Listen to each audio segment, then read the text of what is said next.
Hi there. So we just got a question from UT which says, "What's the hardest major in CNS?" Um, Natalie or Simran, do y'all have thoughts on this before I try to answer? I don't think that there's like a hardest major in CNS. I think each major has its own pluses and minuses. Um, I think it depends on your background in high school and where you're coming from and your previous knowledge. So definitely it's a good question, but I think it really just varies depending on who you are and what experiences you've had so far. For sure. I feel like everybody has strengths and weaknesses, and so what's considered a hard major for you really just depends on what your strengths and weaknesses are. So I don't think there's any specific major that's notorious in CNS. And then the next question that we got was, if you were interested in going to med school, what degrees would be a good choice?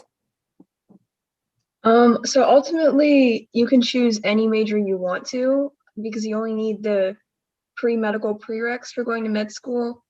What I've noticed is that CNS does offer more resources than other colleges may in regards to uh, maybe just getting more research or more acclimated into like the pre-med classes and environment. But ultimately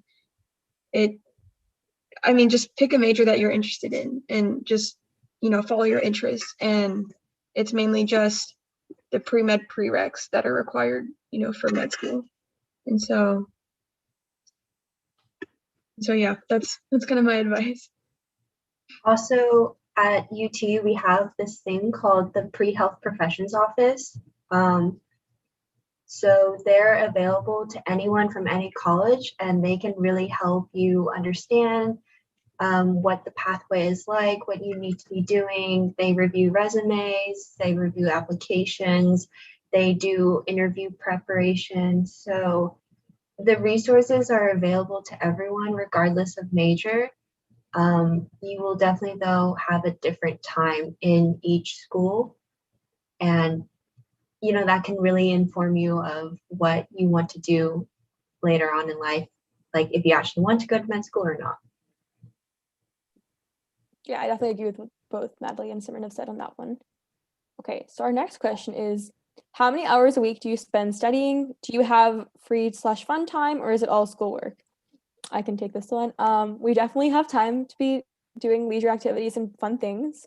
It really just depends on how you balance your schedule, because compared to high school, college classes are all at different times. You get to set your own schedule in terms of what hours during the day you spend in class, what hours you spend studying, and what hours you spend doing other things. And so it really just depends on how you want to divide it up. And so if you prefer to have all your classes in the morning and then you have all the afternoon free so you can do homework or to do other things, you can make that happen, usually within reason, depending on if certain classes are only offered at certain times. Or if you want the opposite, if you want more classes in the afternoon, you can totally make that happen too. So it's more a matter, I think, in my opinion, of just how you want to organize and divide it up, but you definitely still have enough time to do fun things.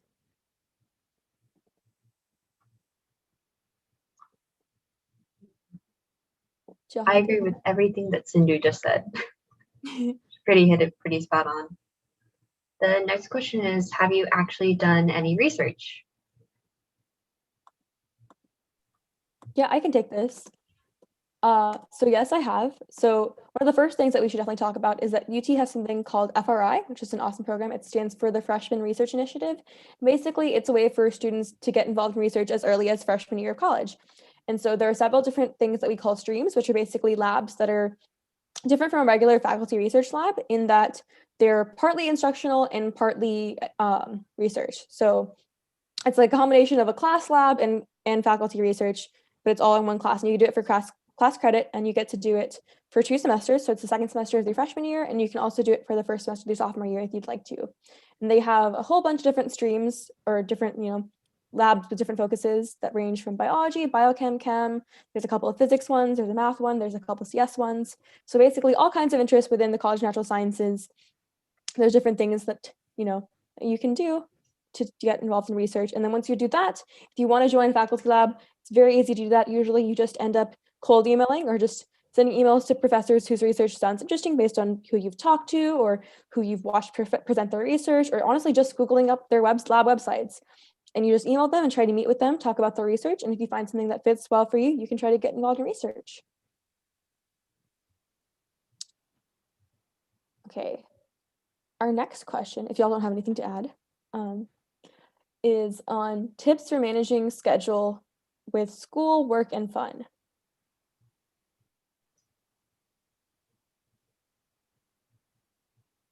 Do y'all have anything? I can go again. I feel like my schedule has not always balanced out itself out very well, but I've definitely gotten better at it over the years. Part of it is understanding priorities and what is the most important thing at the time, and how am I going to get it done. And I think there's this sort of visual example that I've seen a lot of people do is that you take a jar, you take some sand, you put some balls in it, and if you put the balls in first, which are your most important things, then you can put the sand in and everything will fit. But if you put in the sand first and then put the balls won't fit. So the key thing is understanding what the actual important things are and getting those done, and then letting the other less important things filter in and settle in. I definitely keep things like a bullet journal. I have a calendar, a to-do list. I have goals that I set each month. So those are all things that I do to like make sure that I have time for myself and I'm still getting everything I need done. For sure. I think one thing that's important for me is keeping a physical planner, like Natalie's talking about with her bullet journal. I use a physical planner and I write down everything that I have to do in a day in that planner and make sure to mark it off when I'm done. That helps me keep my head organized in terms of what types of things I have to do that day and keeps me on track with deadlines. And that makes me aware of like how many things I have related to work, how many things I have related to school, and how many things I have that are free time related in a given day. And that way I'm able to see clear picture week by week of how I'm splitting up my time. And if I see that one week is particularly heavy on research and classes, then I might try to add something on the weekend that lets me, take some time off. Oh, we're getting asked what's a bullet journal, Natalie. A bullet journal, I'm going to explain this really badly because I just started mine. It's very basic, but it's a journal that has little dots in it, and basically you use those dots to help order your life. So you can make grids and calendars with them. So I start off the month by making a monthly calendar so I can see everything that I need to do, like all the times that I'm working, whenever I have a test, a friend's birthday, a big event, a picnic that I want to go on with my friends. I put it all there. And then I have weekly sections in which I just section off the 2 pages of the journal into 7 days. And then I say, oh, these are my events that I have to do on this day. And then these are the tasks I have to do for this day. So events and tasks. And sometimes I'll write notes in the bottom, like what happened that day. And then I also have sections for things like, oh, did I exercise today? Oh, did I drink enough water today? And then I have something that I started that's a gratitude section. So I name one thing that I'm thankful for each day. And it really helps me remember that there are good things that are going on, because a lot of the times things can get so busy and you get caught up in the rush of college life that you're like, oh, things are happening all the time. But the gratitude page is just a really nice way of saying, like, let's slow down and let's think. Something good that happened today was, I got lunch with a friend that I haven't seen in a while. I know there's another question in the chat. How do you make friends? So during this time, it's difficult to connect with others, and especially peers in our classes. One thing that I've found to be effective is joining organizations. They usually have their own group chats or servers where you can interact with the members in the org. So for example, one of my organizations has their own Discord server. And Discord has this really cool feature where they have these voice channels. So anytime you just want to be on the server, you can hop into a voice channel. Other people can join that channel. You can do homework together, study, do activities. So orgs have been doing a pretty good job of keeping everyone connected during this pandemic. And so then at the same time, just, any class chats. And honestly, it kind of depends on your efforts. Are you willing to put yourself out there and maintain those connections, which is especially hard now that we're all digital. So yeah, but that's my advice. Shall we go through the presentation now and then take more questions? That sounds good to me. Okay. All right. So as we've been talking about, these are some of the things that happen in a day in the life of a CNS student. So the first thing that we're going to talk about is the most important, classes and office hours.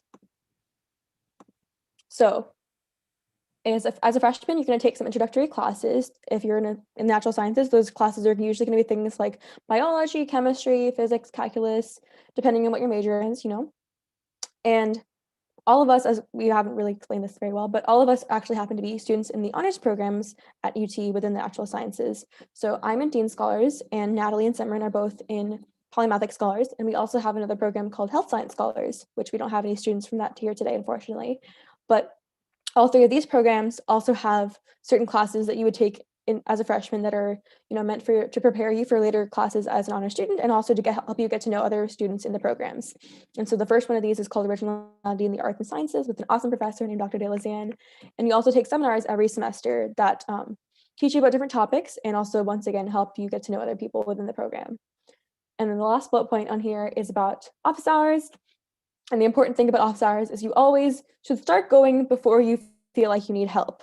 At the point where you feel like you need help, it's still great to go at that point, but it's often, a little too late, and it would help a lot more if you start earlier. That's generally my advice. And then the photos on there, that first doodle is of my table mates and I in intro biology class. One of the people at my table drew all of us with expo markers on our table because our tables are actually whiteboards.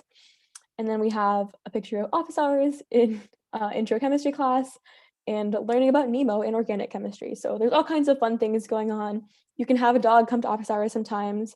Oh, we have a great question in the chat about office hours. So professors seem scary. How do you approach them?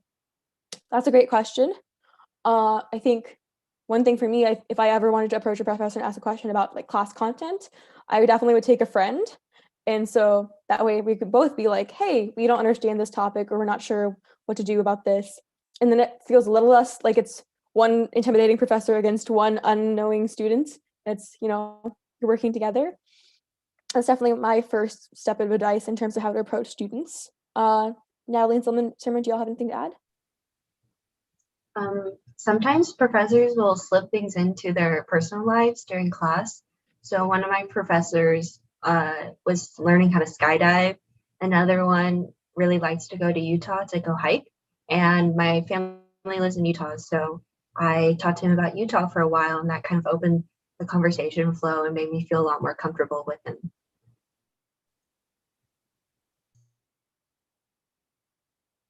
Yeah, for sure. I think finding things in common with your professors is always a great starting point. And honestly, a good go-to is if you're interested in the research, get them talking about their research, because professors love to talk about themselves and love to talk about what they're spending all their time doing, which makes sense. And so that's definitely a great way to open up and get them to, get to know you better and you get to know them better as well. And before we move on to the next slide, we have a question about a seminar. And what is a seminar? How is that different from another class? So a seminar is generally a 1 hour class. So if you don't know about credit hours, most classes that are lecture based are told 3 credit hours because you usually meet 3 times a week roughly. A seminar, usually you only meet one time a week, so it's 1 credit hour. And it's usually taken for pass fail or credit, no credit. It's not usually for a grade. And it's a very much a lower stress class than a regular lecture or lab based class. And it's much more discussion based as well. So you'd usually have either the professor or one of the other students in the class presenting each time about all kinds of different topics, depending on what the seminar is focused on. And then usually you'll just ask questions and discuss the topic for the rest of the time. You don't really have very many assignments other than presentations often. And so it's definitely low stress and a lot more fun to me than some of my other required classes. Not all of them, but sometimes seminars end up being the most fun ones. We actually have one of the fan favorites is a seminar on learning how to play the banjo, which in College of Natural Sciences, you would think that's not really an important seminar or like a common seminar, but that is one of the seminars that we as honors students have the option to take every once in a while. So I know some of my friends have taken that and they really enjoyed it. So yeah. Do y'all have anything to add? I think you did a great job, Cindy. Thank you. All right, in that case, we're going to go on to our next slide, which is about FRI and research. So we mentioned this a little bit earlier in the Q&A, but UT has a special program called FRI, or the Freshman Research Initiative, which basically is a way for freshmen to get involved in research on campus, even if they haven't done research before in the past, which is one big thing that I definitely struggled with. Is I came to UT in a honors program that was focused on research, and I had never done research before in my life, and so I really was scared I was going to be behind my peers. But FRI really helped me, made sure I was prepared, made sure I knew what I was doing before I joined a faculty lab. And like I was saying earlier, you join a stream, which is just how they name their labs. And these labs are half kind of like a classroom setting, half research setting. So it's a little bit of a hybrid. It's a nice transition before you go into working for a real faculty lab, for how many ever hours a week. This is a nice transition. It teaches you a lot of the basic skills of what to do in that type of lab. So a lot of these pictures are from the FRI stream that I joined, which was called Bioactive Molecules. It's an organic chemistry synthesis lab. And so I learned a lot about how to synthesize compounds and use the rotovap, which is that picture on the right there, to dry out the solvent and things like that. And it was really interesting, a lot less stressful than joining a faculty lab right off the bat for me, definitely. And it's for class credit. And so you can do it, like I said earlier, for 2 semesters if you want. The first semester would be your spring of your freshman year, and the second semester would be fall of your sophomore year. And then either after FRI or either right off the bat, depending on what you've done in the past, you can join a faculty lab and do research.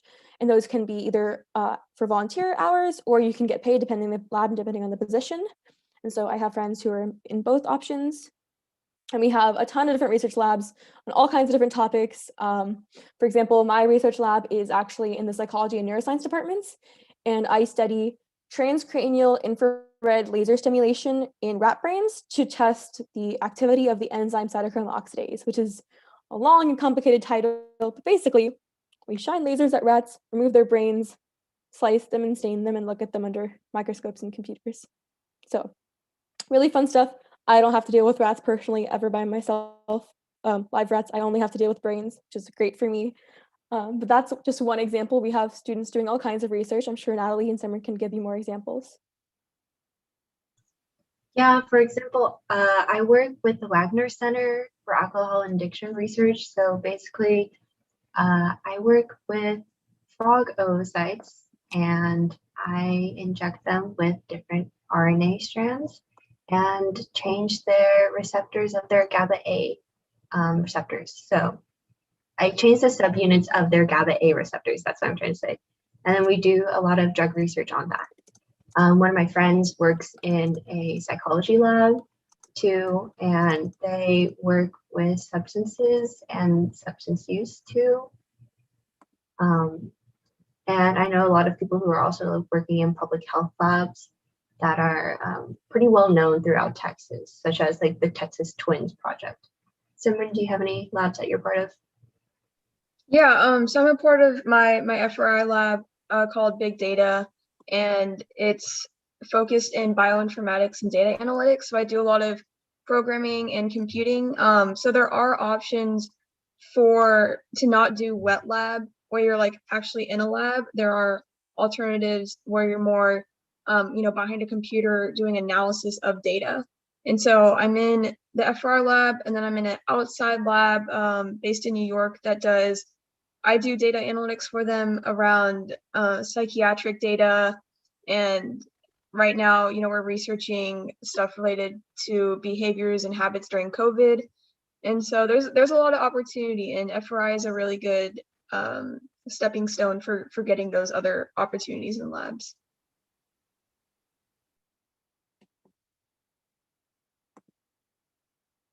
Of course. So I think we're going to move on to the next slide. Yeah, there we go. And Natalie's going to talk to us about the residence halls.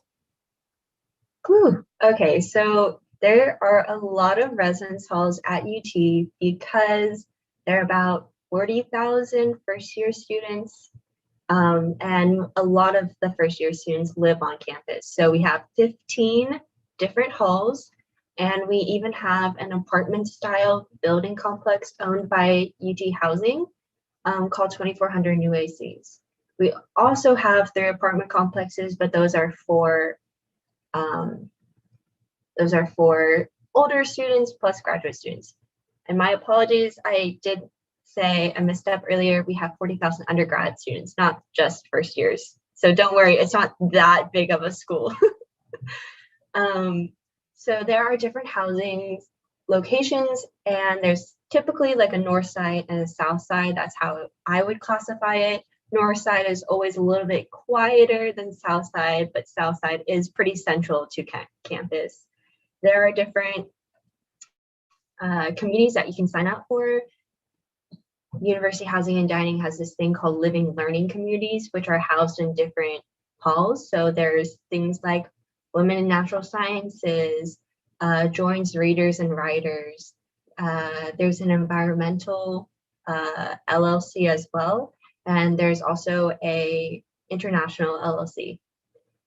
There's also honor specific housing. So I lived in the honors quad, so did Sindhu. I don't think that Simran lived there. Simran did not live there, but that's okay, because as an honor student, you don't have to live there. It's just an option for you. All the residence halls have like a kitchen and communal rooms. A lot of them have different game rooms, and it's a really fun time and a great way to make community, make some friends. This is where I made all my friends that I still hang out with now. And this is a fun video from Sindhu of her and some of her friends just hanging out in one of the lobbies in the honors quad.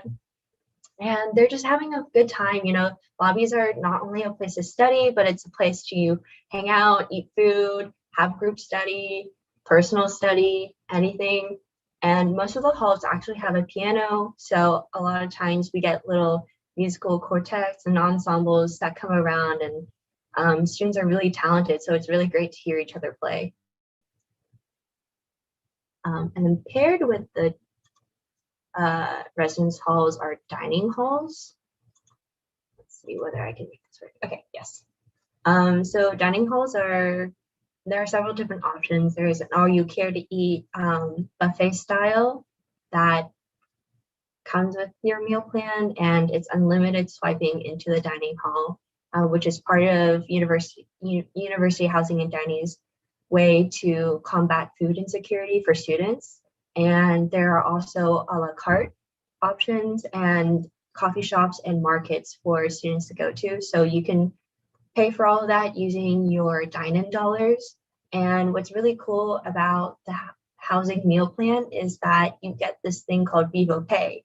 And Vivo Pay works for convenience stores and shops and restaurants around campus. So they're not run by campus. They're not run by UT, but it's things like Potbellies and Chipotle and a really cool pizza place called the Pizza Press.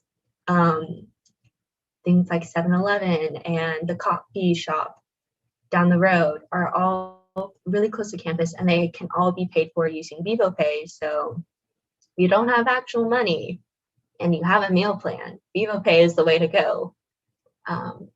So yeah, the dining halls are pretty extensively open from usually like 7 to 9, and convenience stores are sometimes open later than that. So I always, sneak over to Kin's Market to go get a little coffee or a little snack when I'm studying all night. And then this is a little video from Sindhu again. It's just showing off Kin's. They like to put up decorations depending on the season, and all the Kin's burgers are really super nice, and it's a big family. All right, and I'm going to talk about the Counseling Mental Health Center. So UT actually has an entire floor of the Student Services Building dedicated to counseling and mental health. And so it's right next to the Consulting Dining Hall that Natalie was just talking about.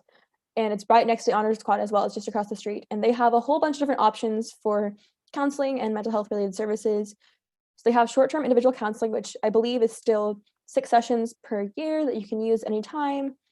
You just have to meet with the counselor and get it set up. And those are completely free. Those are, you don't have to pay anything at all. We also have something called the Mind Body Lab, which is what that the girl in the chair sitting there is doing. And basically, there's 2 of these. There's one in the SSB that I just mentioned, and there's one in the Student Activity Center. And they're just rooms that they have set up with candles and low lighting, and like 5 or so of these chairs and blankets. So you can go in there, and they have podcasts and things that you can listen to of like relaxing nature sounds and things like that. And so if you need a little bit of an escape between classes, or if you're having a particularly rough day, there are these public spaces open on campus throughout the workday to go and sit and relax and take a breather between classes, or if you're just having a bad day. And then a couple other things that we have at UT in the Mental Health Center is care counselors. So care counselors are counselors that are assigned to each of the colleges at UT. So for us, it'd be the College of Natural Sciences, and they're there to help you if you have any problems relating to mental health and specifically your classes. And so I think Natural Sciences actually has 2 of them because we're a pretty large college within the university. And so those are a great point of contact if you want to reach out to someone who might, know about mental health, but also know about the stressors of being a pre-med student or being, pre-grad or something like that. Those are a great place to start out, but there are lots of options. They also offer group sessions at CMHC, those are totally free as well.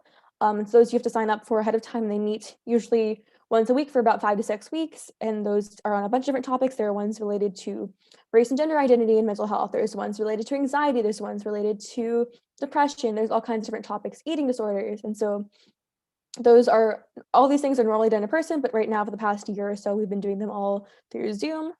And the last thing I want to talk about is Thrive at UT, which is an app that you can get on your phone. I know for sure it's on iPhone. I don't know if they've expanded it to Androids quite yet, but it's basically an app that's put out by CMHC, and it has a bunch of different things like mindfulness exercises and breathing exercises and videos you can watch.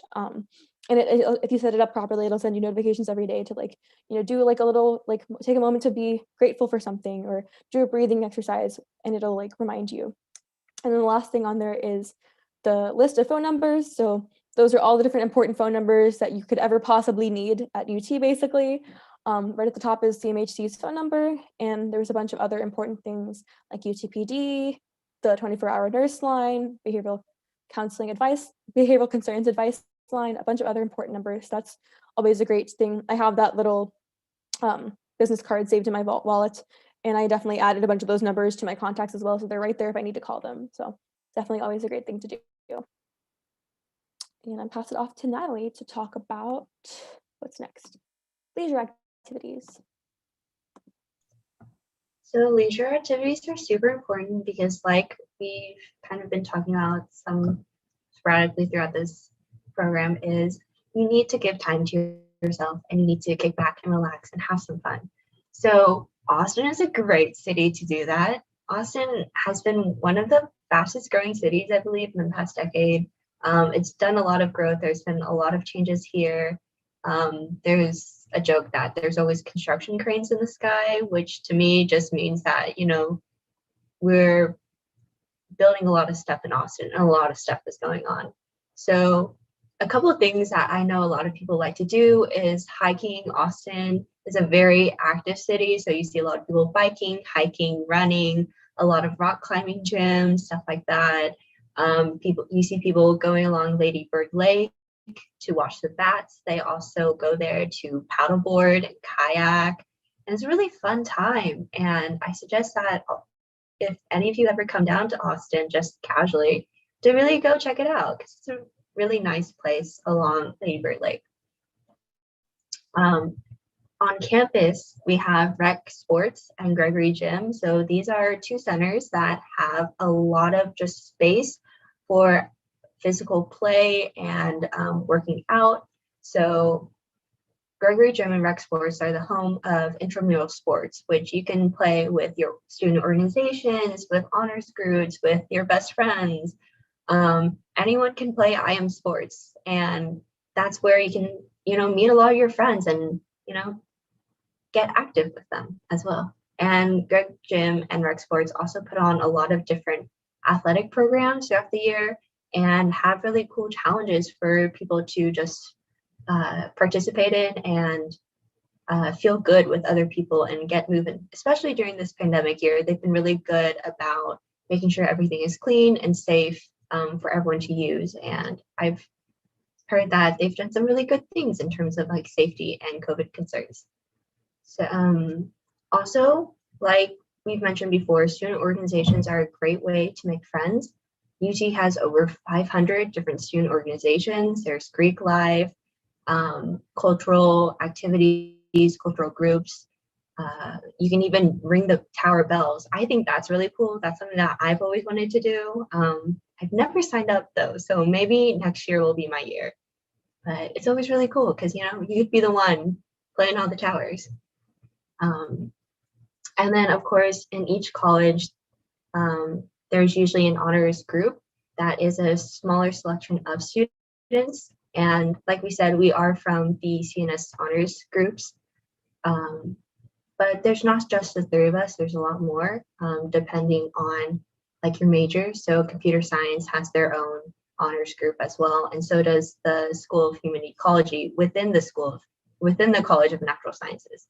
So there's a lot of opportunities for you to be part of a smaller group of people in order to make this large university not feel so large and to make it feel really like a home. Because I don't know about y'all, but for me, I really feel like UT is a good home for me. And like I know a lot of people and I feel very comfortable here. Yeah, I definitely agree. I'm a senior, and so it's a little bittersweet because this is my last semester, and I'm, you know, sad about leaving Austin. I really do enjoy living here and being at UT. So, but yeah, that is all of our information for the presentation. I think the last slide has our contact information. Yep, there we go. So that's a great slide to take a picture of. That's all of the possible ways to contact each of our 3 programs: Dean Scholars, Health Science Scholars, and Polymathic Scholars. Tons of different ways. We can also, do y'all want to drop our personal emails in the chat for people to message? What do you think? Or we just leave it up to just email them? If you go to cns.utexas.edu/honors, you can find current students who are student recruiters, and they would love to talk to you. All of them have a little video introducing who they are and what they're interested in. So based on your interests, you can find someone who meshes well with you. And I personally love to talk to prospective students. And if you're ever in Austin, I am always down for meeting you and, you know, touring you around campus. So go ahead and reach out and let us know if there's anything that we can do for you. Okay, yeah, and Simran just dropped in the chat the link that Natalie was talking about. That's a, make sure to say that that's for student recruiters. But yeah, if y'all have any other questions, feel free to let us know. But thank you for coming. I think there's a question about how long did it take you to feel that comfortable? It seems scary to be a freshman.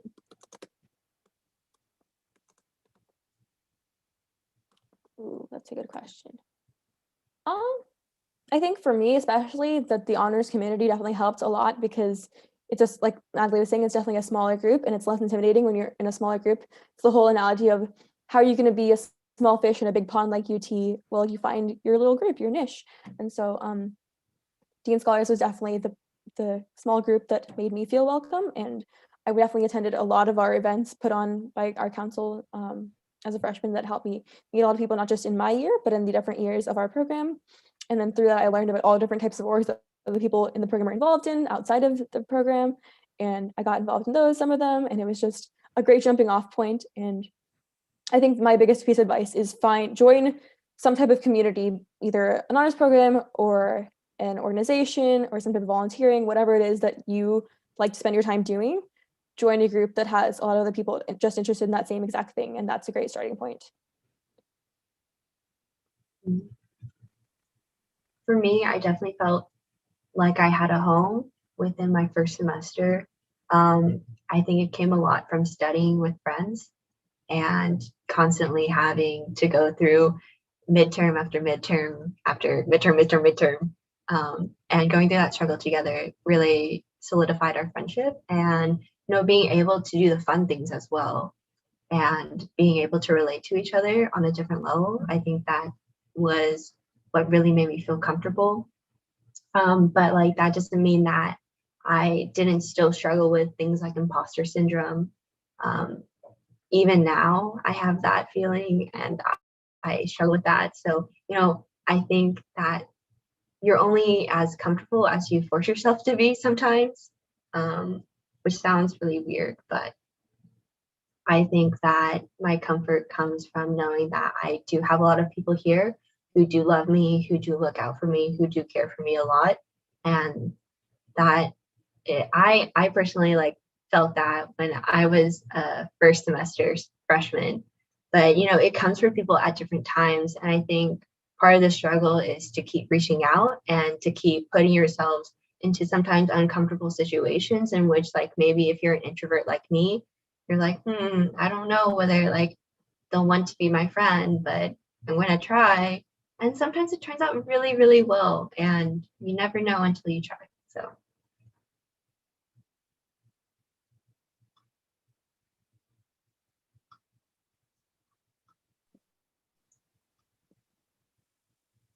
Yeah, hopefully that answers y'all's questions.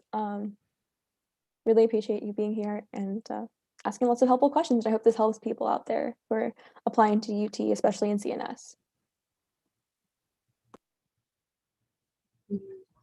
For anyone who wants to learn more about the honors groups, I do know that there are informational sessions throughout the year.